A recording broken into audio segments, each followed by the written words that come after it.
रजिस्टरवा ये है।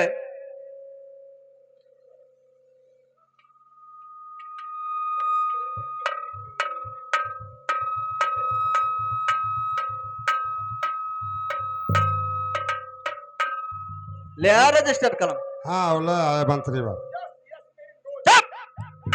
यस मेरी मौज। तुम्हें लिखना आता है? ठीक है लिखे। लिख रहे हो? क्या लिखे हो? अरे बेवकूफ, तब तो बोलबे नहीं की है तो हम लिखी का। ठीक है लिखे। बोलिए। अरे हमारे लिखो बाबूजी,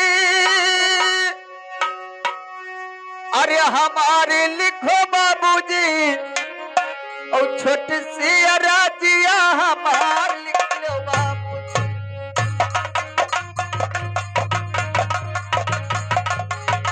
छोटी सी राजिया हमार लिख लो बाबूजी।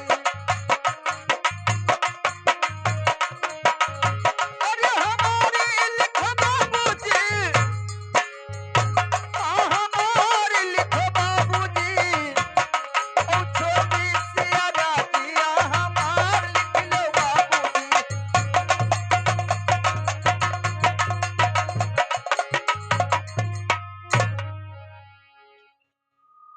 उस बच्चे का नाम लिखते हो साला, पैर हमारे ऊपर रख कर नाम लिख।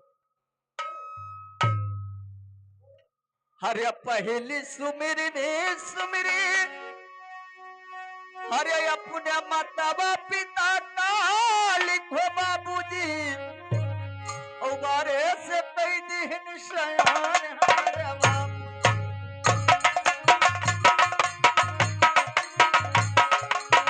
बारे से कई दिन शयान हमारे बाबूजी। अरे शयान हमारे बाबूजी, शयान हमारे बाबूजी, ओ बारे से कई दिन शयान हमारे बाबूजी।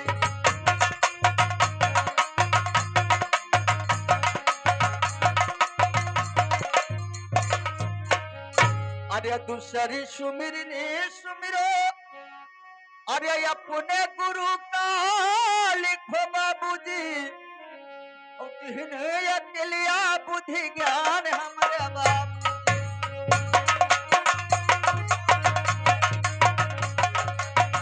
तिन्हें अकेलिया बुद्धि ज्ञान हमारे बाबूजी। अरे ज्ञान हमारे बाबूजी,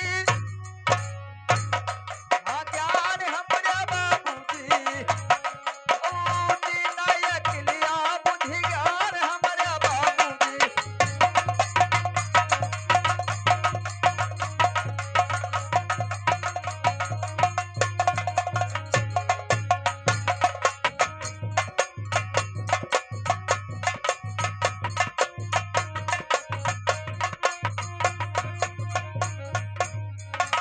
अरे यही गौआ केरी काली मतिया तुम्हें सुमरी, लिखो बाबूजी, और चौरी चौरी त्योहार लिख लो बाबू।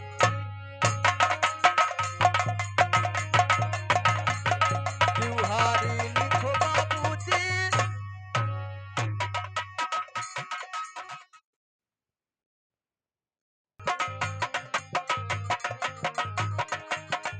दिया रहे रहे रे दयाल हमारे बाबूजी।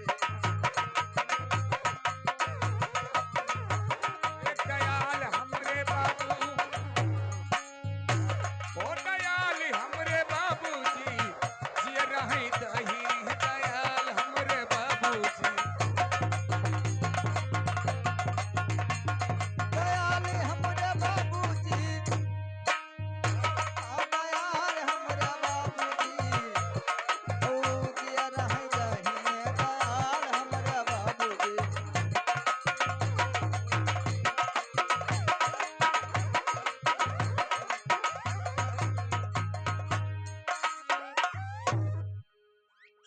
अरे भिनेगा केरी काली मतवा तुम्हें सुमरी, लिखो बाबूजी, ओ बेचू या कौनावा के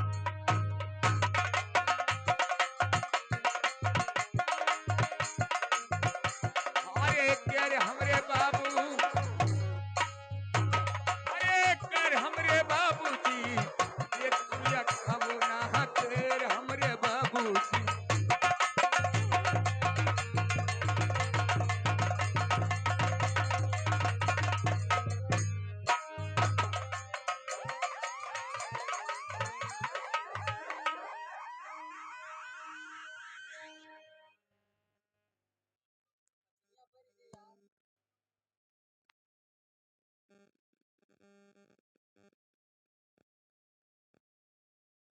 अरे रघु बाबा तुम्हें सुमरी लिखो बाबूजी और आखिर सभा के बीच लाज हमारे बाबू आखिर सभा बीच लाज हमारे बाबूजी अरे लाज हमारे बाबूजी लाज हमारे बाबूजी और आखिर सभा के बीच लाज हमारे बाबूजी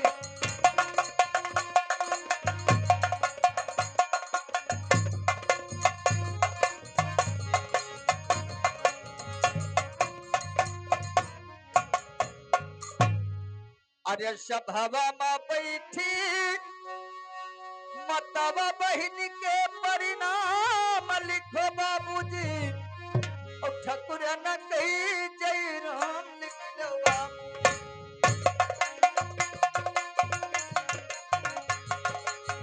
ठकुर न कही जय राम लिख दो बाबूजी जय राम लिखो बाबूजी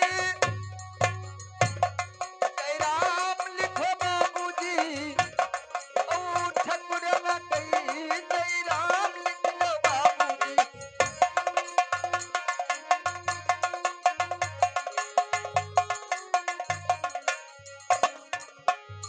अरे सब संतन कई अरे बंदगी लिखो बाबूजी ओ मुसलमान के सलाम लिख लो बाबूजी मुसलमान के सलाम लिख लो बाबूजी अरे सलाम लिखो बाबूजी सलाम लिखो बाबूजी ओ मुसलमान के सलाम लिख लो बाबूजी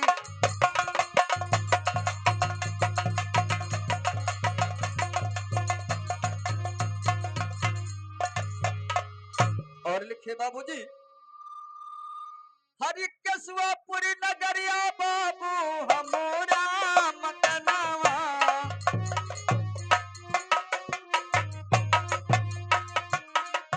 हमारा मकनवा बाबू हमारा मकनवा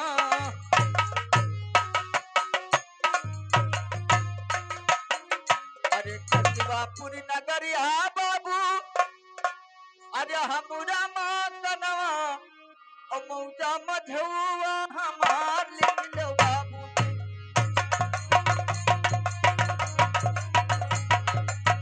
मौजा मझुआ हमार लिख लो बाबूजी ये हमारी लिखो बाबूजी हमारे लिखो बाबूजी ओ मौजा मझुआ हमार लिख लो बाबूजी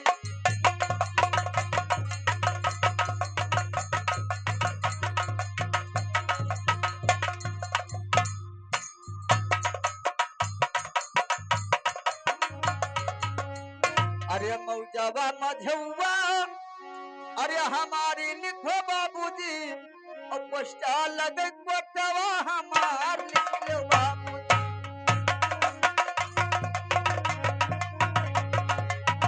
पोस्टा लगे कोटवा हमार लिख लो बाबूजी अरे हमारी लिखो बाबूजी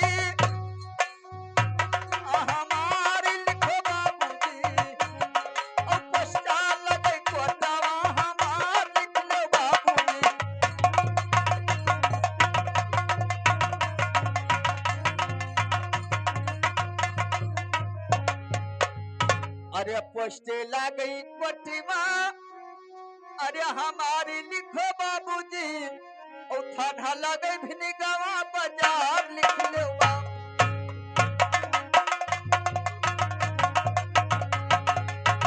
थाना लगे भिनी गावा बाजार लिख ले बाबूजी अरे बाजारी लिखो बाबूजी बाजारी लिखो बाबूजी थाना लगे भिनी गावा बाजार लिख ले बाबूजी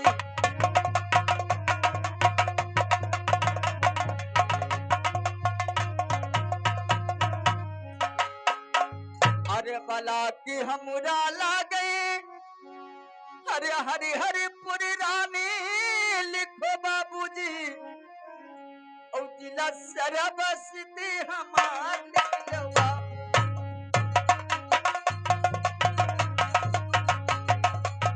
जिला सरबस्ती हमार लिख लो बाबूजी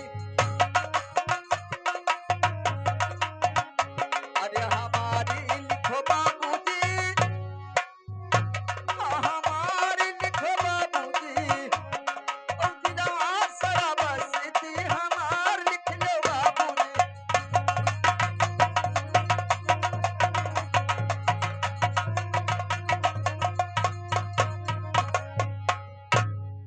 देखिए बाबूजी मैंने अपना एड्रेस पता लिखा दिया है अब मुझे काम बताइए क्या करना है मंत्री बार यहाँ चलिए।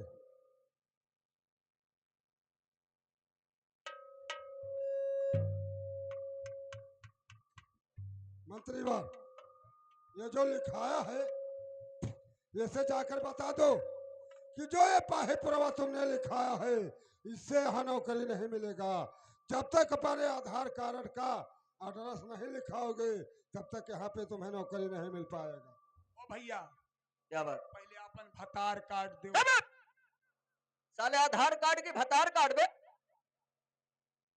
राजे हमरे कहीं नहीं कि भतार कार्ड मांग उन्होंने कहा होगा आधार कार्ड भतार कार्ड का अपना ओ आधार कार्ड के अपने पूरा एड्रेस लिखिए हो तब माना जाए पाहीपुरवा लिखा है ना माना जाए।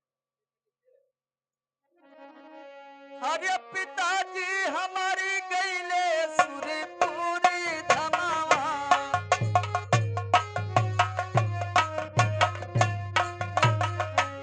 सुरपुरी धमावा बाबू सुरपुरी धमावा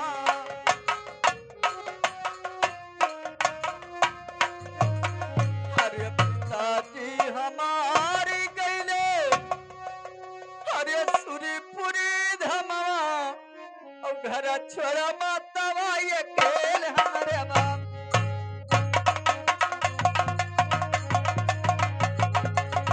घर रहे मातावा ये खेल हमारे बाबूजी अरे ये खेल हमारे बाबूजी ये खेल हमारे बाबूजी घर रहे मातावा ये खेल हमारे बाबूजी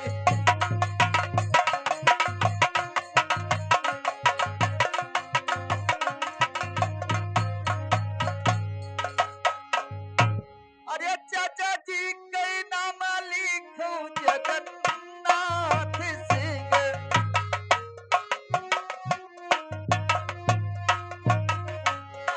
जगन्नाथ बाबू जगन्नाथ सिंह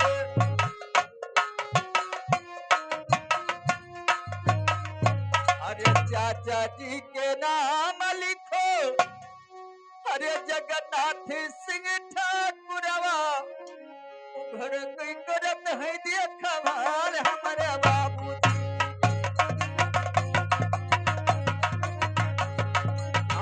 घर कोई करत है देखभाल हमारे बाबू देखभाल हमारे बाबू देखभाल हमारे बाबू रहे घर दुआर हमारे बाबूजी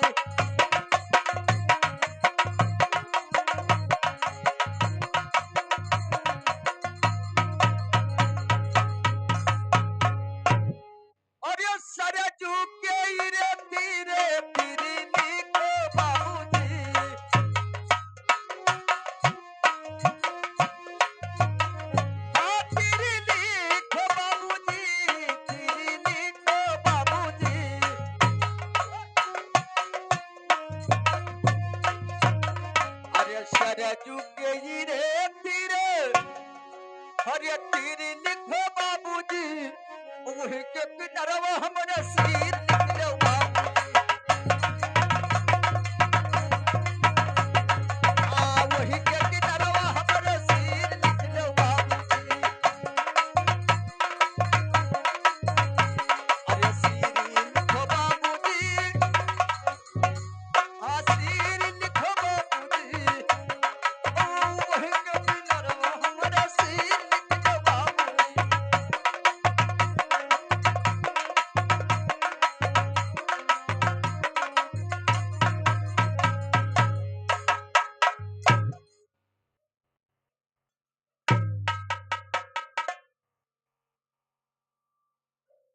ये बताओ साले तुम्हें तो बुलाने के और है इसको यहाँ आओ।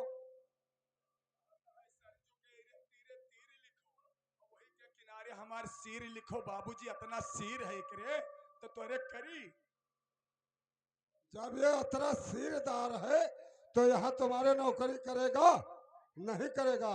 इसे जाकर बता दो कि तुम बेटा जब अतरा सिरदार हो तो हमारे यहाँ से दफा हो जाओ, हम कहीं अलग नौकर ढूंढ लेंगे। ओ भैया मैं छोतर क्या बात यहाँ आओ। जब तोरे इतना सिर पसार है तो यहाँ लाड़ पकड़े क्या बात साले उल्टा सीधा बोल रहे इधर आ जब हमारे पास सिर होता तो ये बताओ हम तुम्हारे महाराज के यहाँ करने आते पागल हो क्या, तुम्हारे दिमाग नहीं है? क्या करते आप? काम अगर सिर होता तो मैं तुम्हारे महाराज के यहाँ काम करने आते मेरे पास कोई सिर उर नहीं। ये सिर हमारे वहां का भाषा है। हमारे वहां अगर 50 बीघा जमीन होता है तो उससे भी सिर कहा जाता है, 5 बीघा है तो उसको भी सिर बोला जाता है, अब 5 बिस्वा है तो उससे भी सिर कहा जाता है। अच्छा ये बात है बांस नहीं है बात है बे। अच्छा हाँ बात है ये बात है तो ठीक है लिखो ठीक है और लिखे अरे छपुरा सहरिया बाबू हमरा मकनवा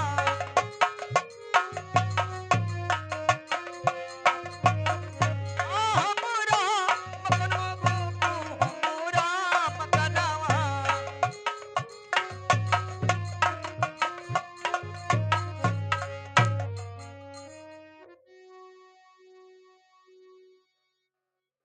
अरे छपुरा सहरिया बाबू अरे हमरो माँ का नवा ओनी मरो है भूप सिंह ठकुरवा लिखवा आज हमरो है भूप सिंह ठकुरवा लिखवा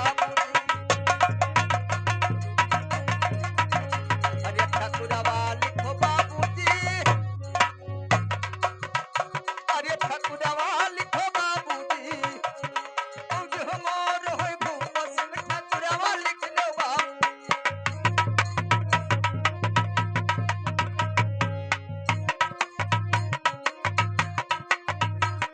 आज हमारा है भूप सिंह ठकुरवा लिखलो बाबूजी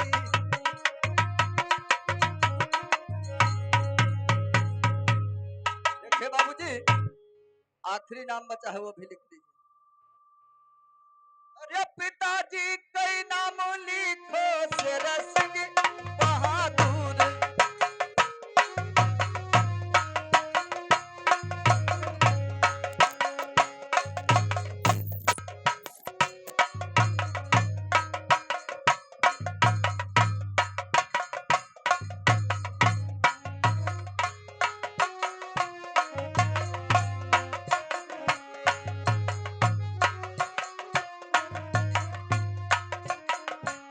सरी सिंह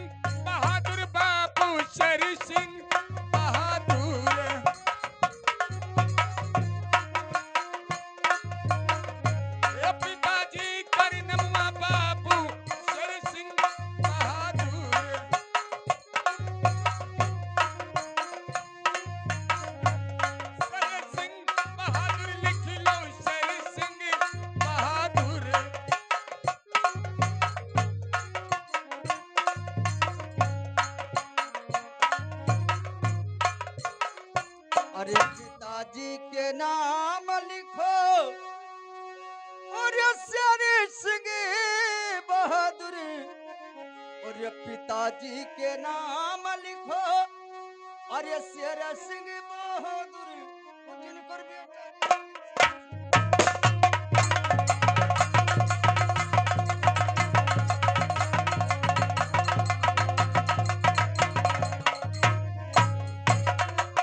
जिनकर बेटा जालिम सिंह सिपहिया लिख लो बाबूजी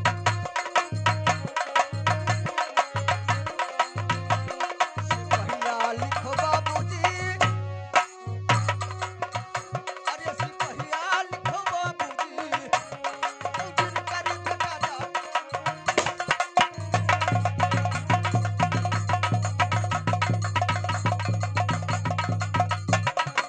जिनकर बेटा जालिम सिंह सिपहिया लिख लो बाबूजी सिपहिया लिखो बाबूजी अरे सिपहिया लिखो बाबूजी जिनकर बेटा जालिम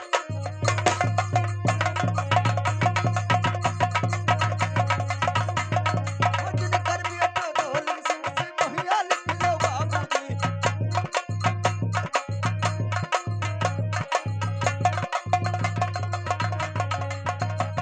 सिपहिया लिखो बाबूजी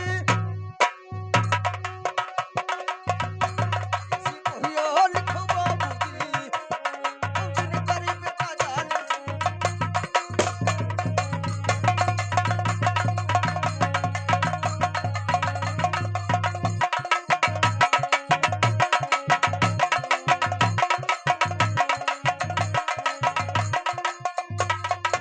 और ये चतिया के होई बाबू मुछा करिया हम मुछा करिया बाबू हम मुछा करिया और ये चतिया के होई बाबू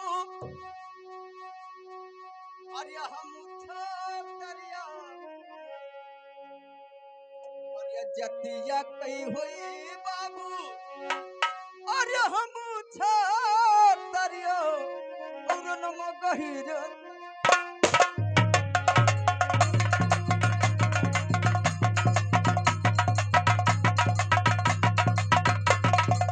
अरे नम गहिर मार लिख लो बाबूजी बाबूजी दरबार लिखो बाबूजी कौन मगा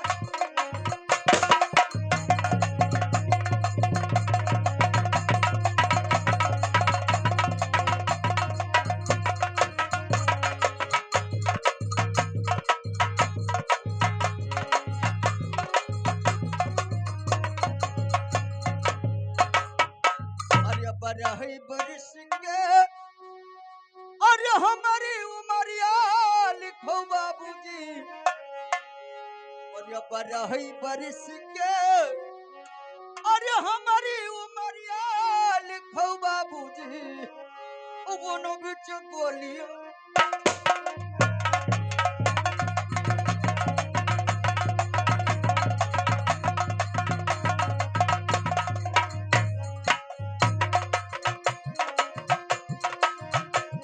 जलाई हमारा बाबूजी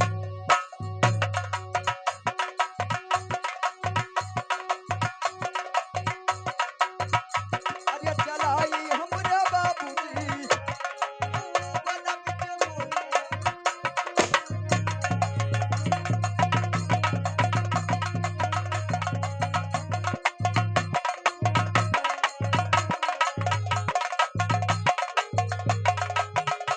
हमारा बाबूजी अरे जलाई हमारा बाबूजी बना बिच गोलियां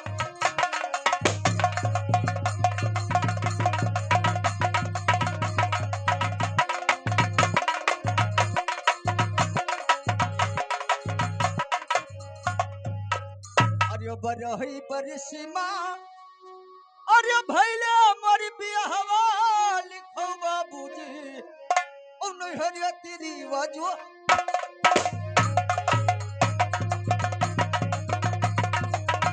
नैहर तेरी वाजो है आस लिख लो बाबूजी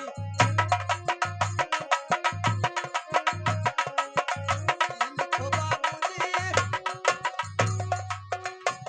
अरे आस लिखो बाबूजी आस लिखो बाबूजी अरे आस लिखो बाबूजी नैहर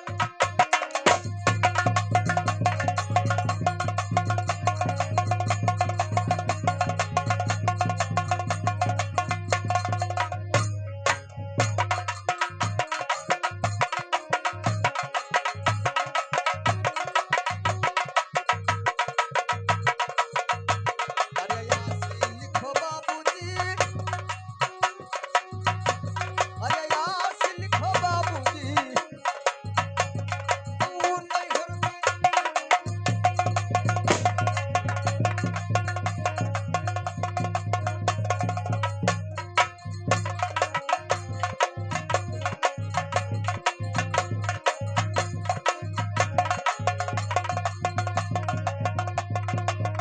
अरे नैहर तेरी वाजो है अरे आस लिखो बाबूजी भोगलपुर बाटे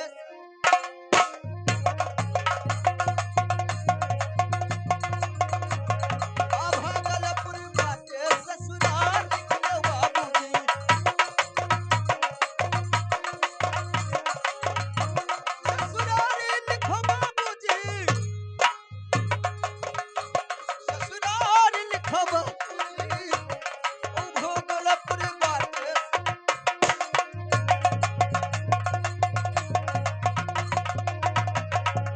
भोगलपुर बाटे ससुराल लिखो बाबूजी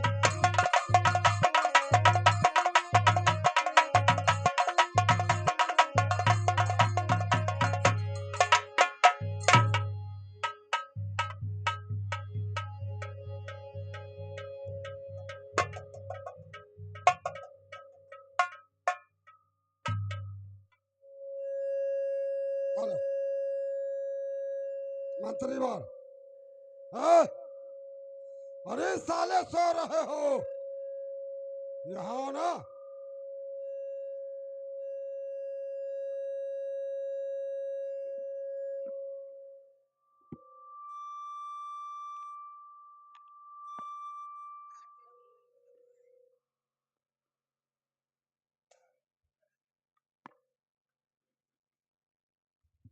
ये बताओ हराम खोर चले यहाँ साले उधर कहाँ जा रहे हो अरे बिल्कुल पागल है क्या चले यहाँ ये तो पागल हो गया इसका दिमाग नहीं काम कर रहा अरे मंत्री वर सुनो तुम ही से कह रहे हैं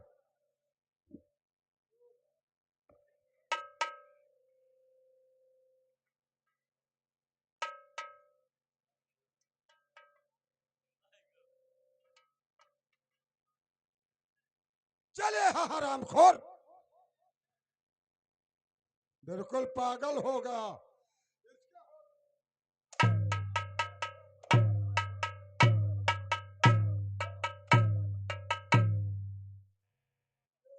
के पास होश नहीं है पागल है हाँ? खड़े हो जाओ नहीं खड़ा होता है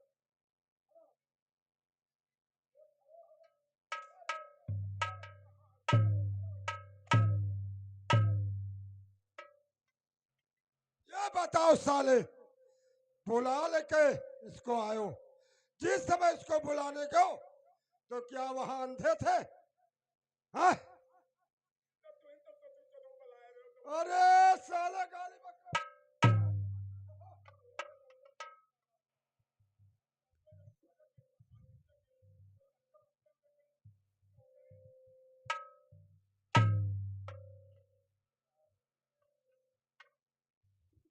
ये बताओ कि जिस समय इसको बुलाने गयो तो इसको वहां नहीं देखे हो? नहीं देखो बहेली।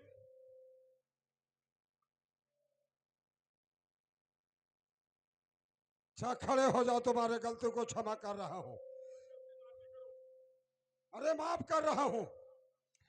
लेकिन ये बताओ मंत्रीवार कि जब सरकारी डिपार्ट का आदमी बुला लायो है तो वहां सरकारी नौकरी करेगा कि यहाँ तुम्हारे राज दरबार में प्राइवेट नौकरी करेगा?